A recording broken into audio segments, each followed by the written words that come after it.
Okay, good morning. Welcome on this time change day that we all have to try to remember whether we're going backward or forward. So the title of my talk today is Dreams and Synchronicities, Guides for Body, Mind, and Spirit. We are so much more than meets the eye. Dr. Edgar Mitchell, Apollo astronaut and former director of the Institute of Noetic Sciences, said, quote, "There is a spectrum of consciousness available to human beings. At one end is what we call material consciousness. At the other end is what is called field consciousness, where a person is at one with the universe." Close quote. We might say that the continuum of body, mind, and spirit expresses this. Beyond ordinary waking awareness, our expanded selves exist in a realm where precognition, prophetic dreams, synchronicities, and serendipities are the order of the day or night.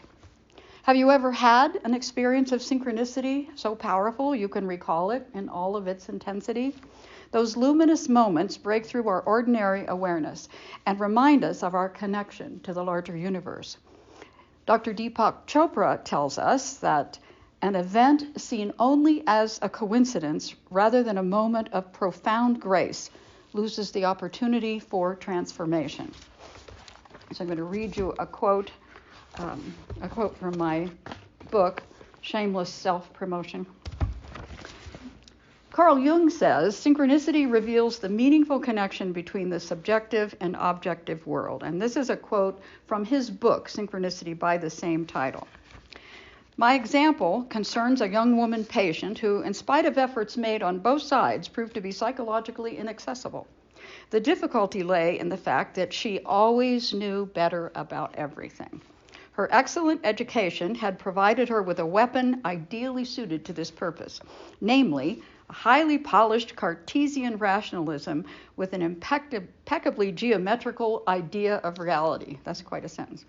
After several fruitless attempts to sweeten her rationalism with a somewhat more human understanding, I had to hope that something unexpected and irrational would turn up, something that would burst the intellectual retort into which she had sealed herself.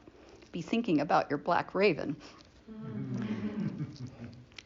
Well, Dr. Jung goes on, I was sitting opposite her one day with my back to the window, listening to her flow of rhetoric. She'd had an impressive dream the night before where someone had given her a golden scarab, that's an Egyptian symbol, a costly piece of jewelry. While she was telling me this dream, I heard something behind me gently tapping on the window.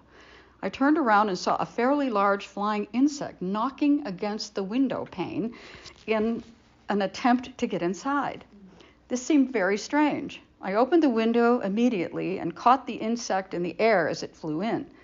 It was a scaraboid beetle, a common rose chafer whose gold-green color nearly resembles that of a golden scarab. I handed the beetle to my patient with the words, "Here is your scarab." This experience punctured the desired hole in her rationalism and broke the ice of her intellectual resistance. The treatment could now be continued with satisfactory results. So it's a wonderful story. It's one of my favorites, and I'm not going to talk about quantum physics and consciousness today, but I could, because the more we learn about that subject, the more we realize there's no separation between our waking and sleeping state, nor is there any separation between us and everyone else and the larger universe. This realm of connectedness is always open to us, but we must widen the lens beyond the material world, pull back the veil, and enter the domain of spirit, which is the origin place of dreams and synchronicities. Here, synchronicities, serendipities, and seeming miracles are commonplace. Dreams are the portal to this expanded reality, and heeding the messages in dreams stretches back far in time. 3,000 years ago, the Upanishads, Hindu sacred text, described dreaming as a higher state of consciousness than the waking state.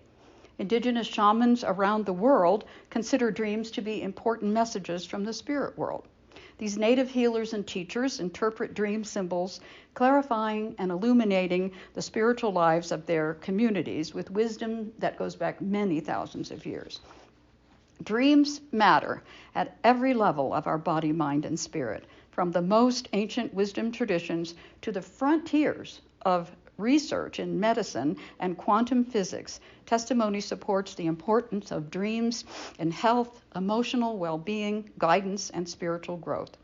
Paying attention to dreams and learning their symbolic language pays big dividends in growth and personal transformation.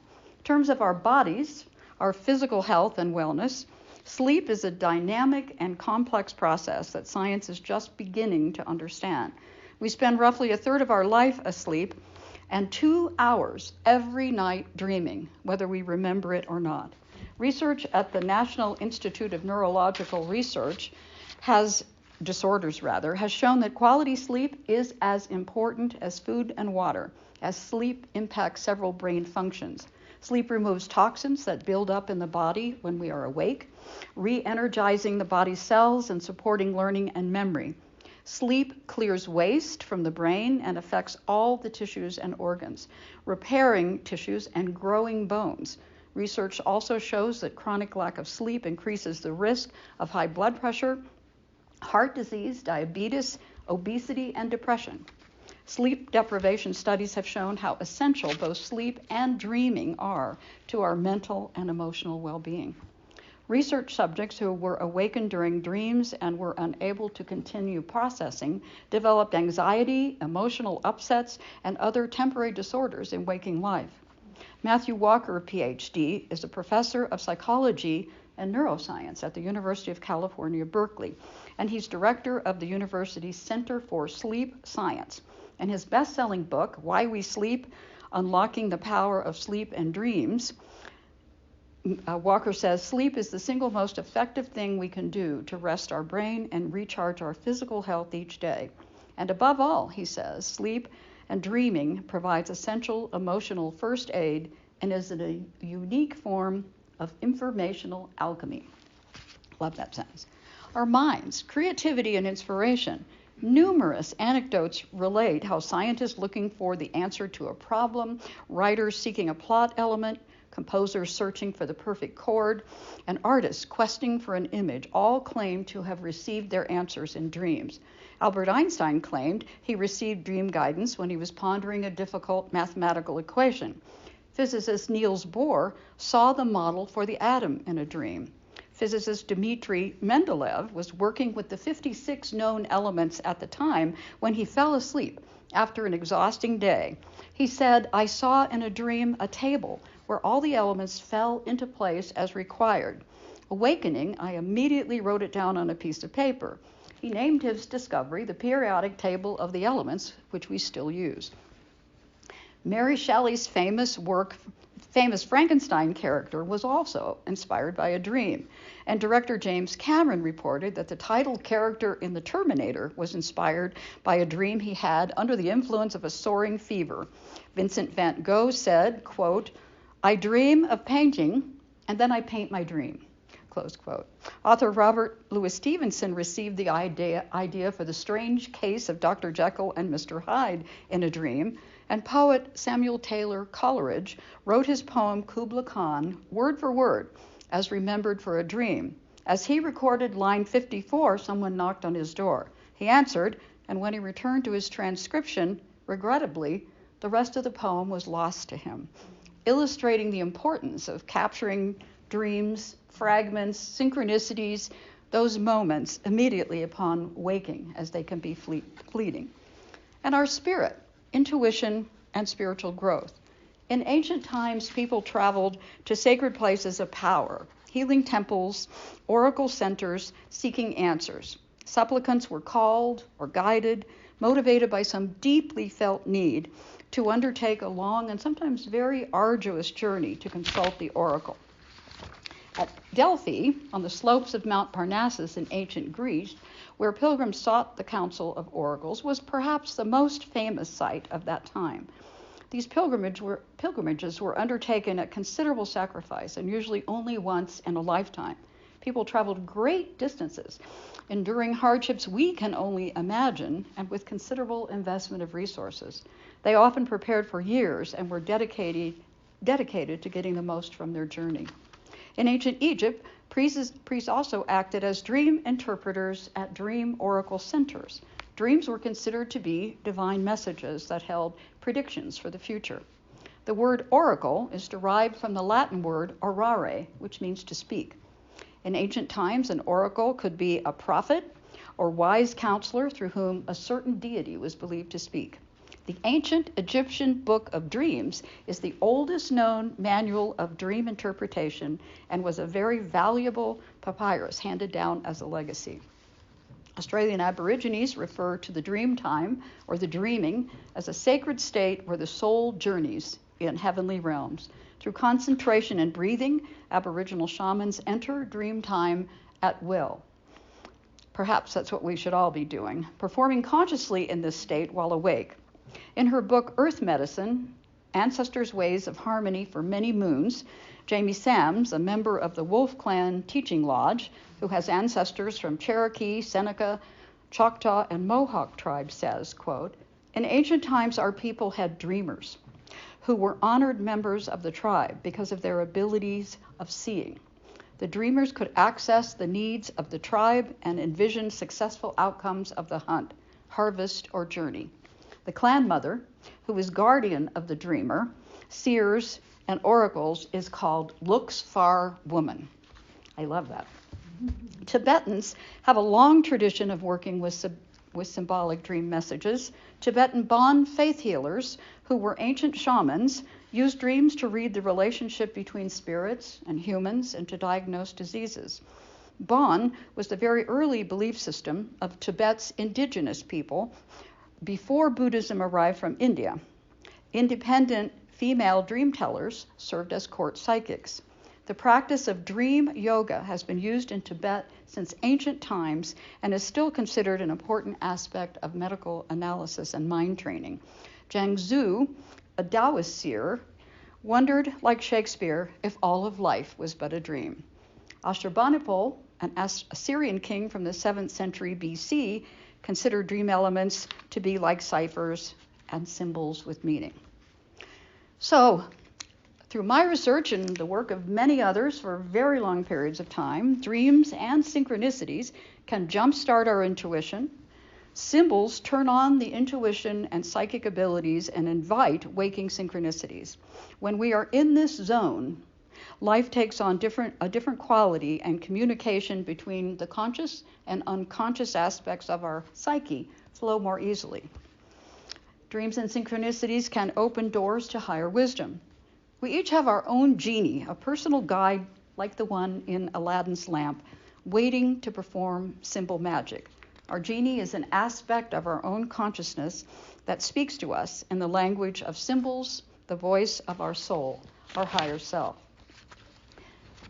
Invite synchronicities. The way dreams link with synchronous experiences, as told in the quote I read from Carl Jung, reveals the true nature of quantum reality that seems mysterious until we realize it is the reality of the universe, the nature of all that is, and we learn to expect them.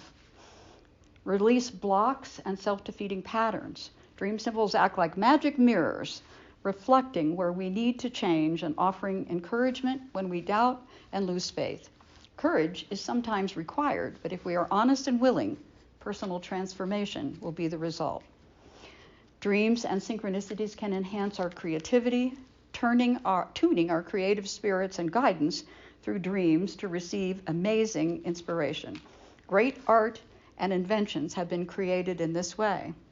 You might be the next Van Gogh. Somebody mentioned something about art in here.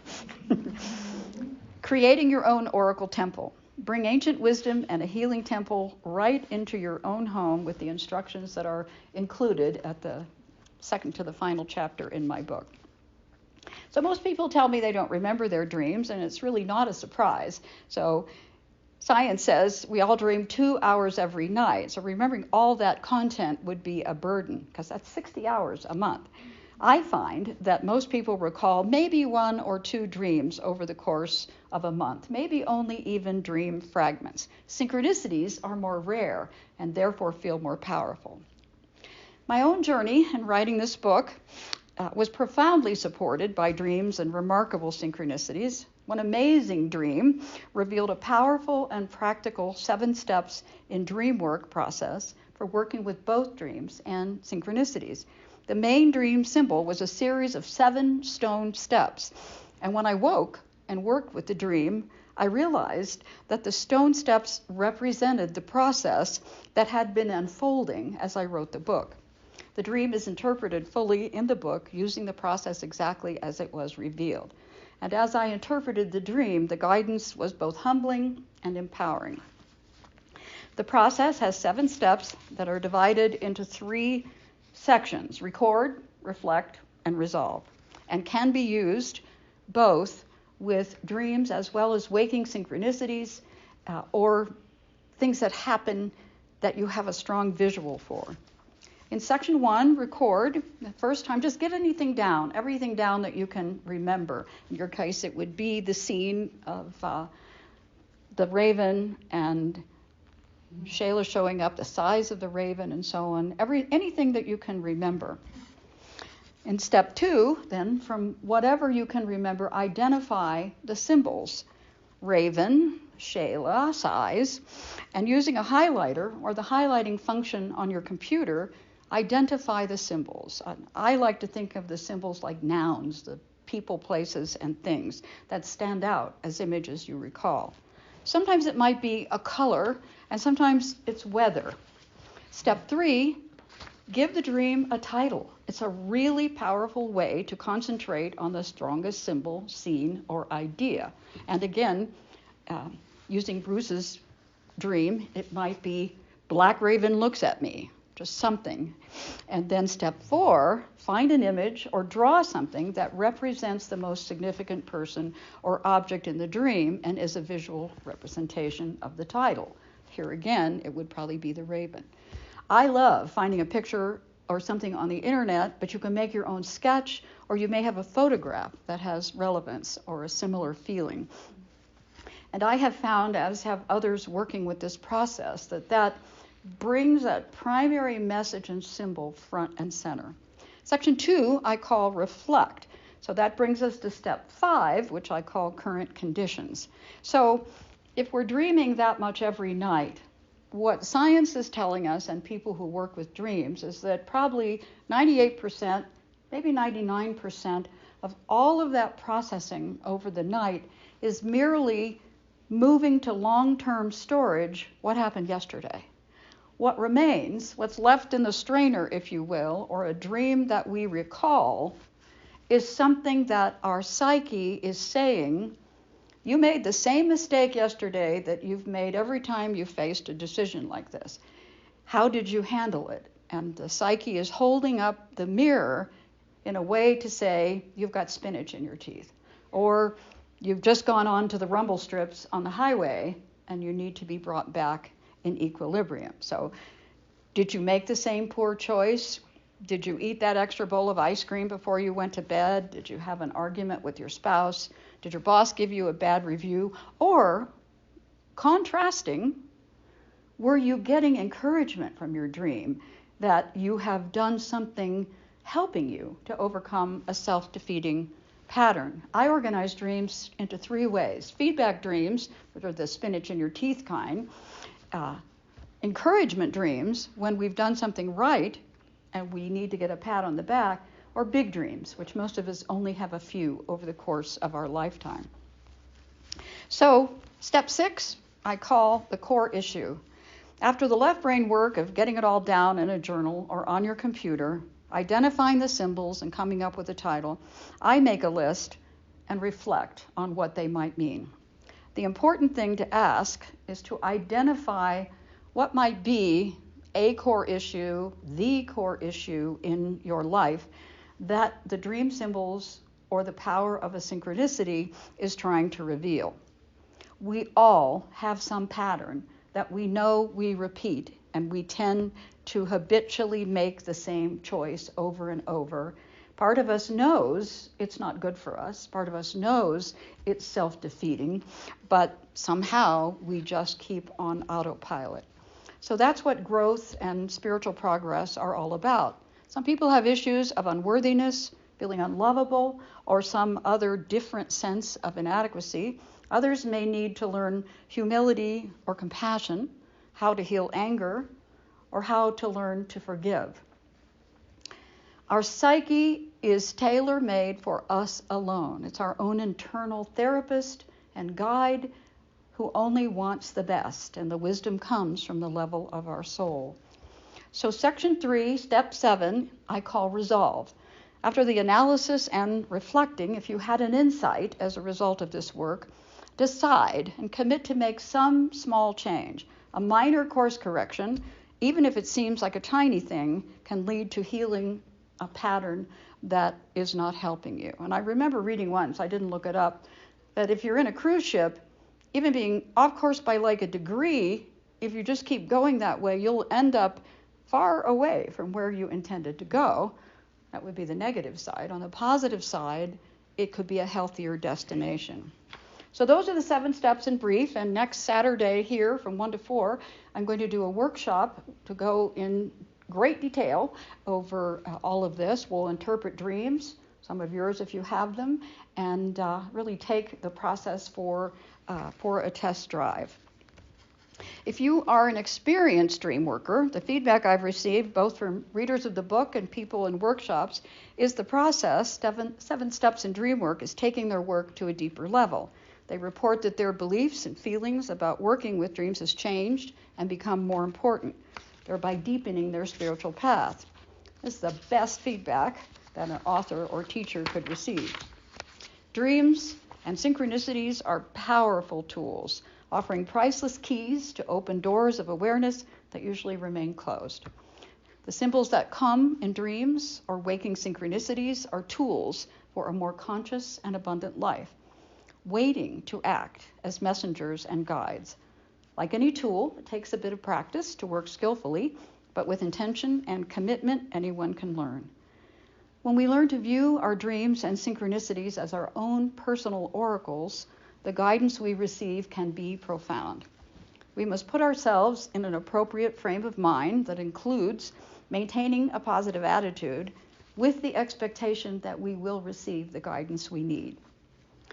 We are multi-phase instruments of body, mind, and spirit that are tuned by our life experiences, choices, and consequences. As the Sufi poet Rumi said, "You are not a drop of water in the ocean. You are the entire ocean in a single drop." When we take this knowing into our being and engage our inherent wisdom and power, learning to listen and to be guided by dream messages, the music that comes through us as instruments is increasingly divine.